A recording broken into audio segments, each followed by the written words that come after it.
السلام عليكم اخوان.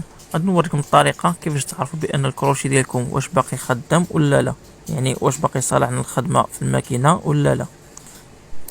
اول حاجه غادي نجربوا هاد الهزه هادي كما كتشوفوا معنا، كما هزلنا الا جبرنا فيها هاد الصوت هذا يعني كيشرنون بزاف، يعني ما بقاش يخدم، ما بقاش يصالح، يبدا يعطينا التخرص وحتى تقطع.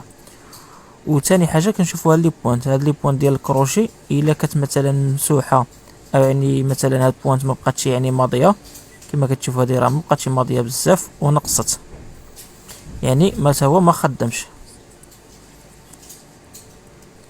اولا هاد لي بوينت هادي كتبقى لنا بعيده على هاد كبسوله ديال الكروشي. او ثاني حاجه يعني مثلا لك عندنا كروشي مجروح او مجروح فيه شي ضربه مثلا، يبدا يقطعنا الخيط. وكاين عندنا هنا الكروشي كنشوفو كدير واحد الكونترول من تحت، الا كان مهرس بحال هذا يعني ما خدمش.